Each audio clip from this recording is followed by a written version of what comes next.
Setelah saya membaca artikel yang ditulis oleh Profesor Dr. Deliar Nur di dalam bukunya ini yang berjudul Gerakan Modern Islam tahun 1942 sampai 1942, ini menggambarkan bagaimana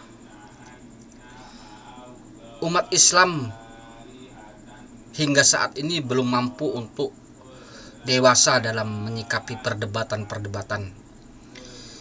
Masih terpasung oleh pikiran-pikiran fanatik kelompok.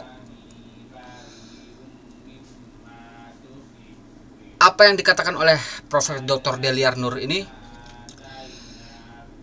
di zaman itu, di zaman beliau, ini rupanya masih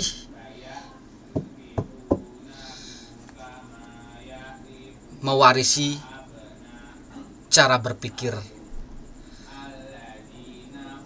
di tahun itu. Saksikan audiobook ini. Assalamualaikum warahmatullahi wabarakatuh. Bismillah. Alhamdulillahirabbil alamin. Wassalatu wassalamu ala Rasulillah wa ala alihi wa ashabihi wa man tabi'ahum bi ihsanin ila yaumiddin. Berjumpa kembali bersama saya, channel Al-Husain. Pada bab ini, video ini saya akan melanjutkan sebuah bacaan buku yang ditulis oleh Profesor Dr. Deliar Nur, Gerakan Islam Modern dari tahun 1900 sampai 1942. Masih dalam bab pendahuluan bagian kedua. Di samping itu perlu pula diingat bahwa usaha pemecahan masalah keterbelakangan orang-orang Islam tersebut banyak sedikitnya memerlukan kemantapan di dalam negeri masing-masing. Ini berarti harus lebih dahulu tercapai semacam konsensus dalam masalah-masalah pokok tertentu, termasuk masalah kedudukan Islam di dalam masyarakat. Indonesia sendiri belumlah berhasil memecahkan masalah ini. Semenjak merdeka, Islam memang terus berkembang dengan memperoleh jumlah pengikut yang banyak di kalangan suku-suku bangsa yang masih animistis. Masjid telah tumbuh di mana-mana di seluruh Indonesia. Jumlah mahasiswa yang berasal dari kalangan Muslim yang sadar akan agamanya senantiasa bertambah dari tahun ke tahun. Sholat berjamaah pada hari Jumat dilakukan oleh demikian banyak orang, sehingga melimpah keluar masjid-masjid. Tetapi masalah kedudukan Islam di tengah masyarakat masih belum terselesaikan. Islam masih harus menentukan tempat serta peranannya yang nyata di dalam perkembangan negeri ini. Bila dilihat dari sejarah masa lalu, Indonesia telah lama pula memiliki tradisi di mana negara atau kerajaan-kerajaan memang menjalin agama dalam kehidupan masyarakat dan politik. Di masa lalu, negara-negara Hindu seperti Sriwijaya dan Majapahit, demikian pula negara-negara Islam yang berdiri pada masa-masa kemudian merupakan negara-negara yang selalu berdasar pada agama.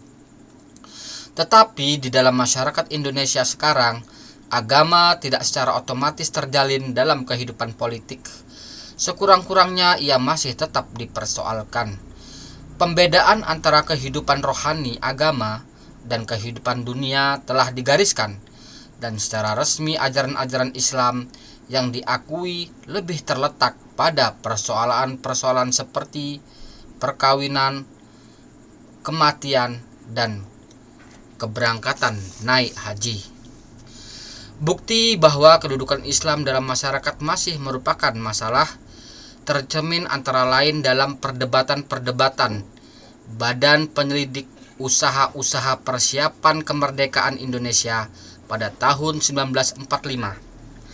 Polemik-polemik dalam permulaan tahun 1950-an yang dilanjutkan dengan perdebatan yang lebih panas pada sidang-sidang Konstituante dalam tahun 1955 sampai 1959, dan kemudian penerimaan Pancasila sebagai dasar dari partai manapun juga, termasuk partai-partai Islam, sebagai salah satu syarat untuk memperoleh pengakuan dari pemerintah.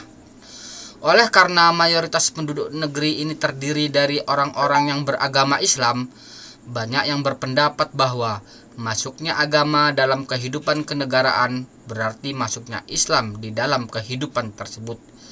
Argumentasi seperti ini dipertanyakan bukan hanya oleh orang yang bukan beragama Islam, tetapi malahan juga oleh sebagian dari orang Islam sendiri yang dengan mengambil contoh pemisahan antara gereja dan negara. Dalam perkembangan politik negeri barat memperjuangkan pula di tanah airnya sendiri pemisahan seperti itu. Demikianlah lanjutan dari pendahuluan.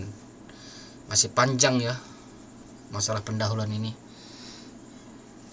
Bagus juga nih untuk bahan referensi bacaan dari tulisan yang ditulis oleh Bapak Dr. Deliar Nur. Bagaimana Islam ini belum bisa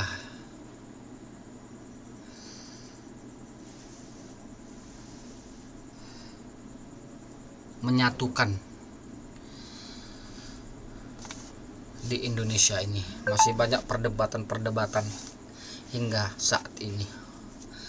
Semoga kita bisa mengambil pelajaran dari apa yang beliau tulis. Subhanakallahumma wa bihamdika asyhadu alla ilaha illa anta astaghfiruka wa atubu ilaik. Assalamualaikum warahmatullahi wabarakatuh.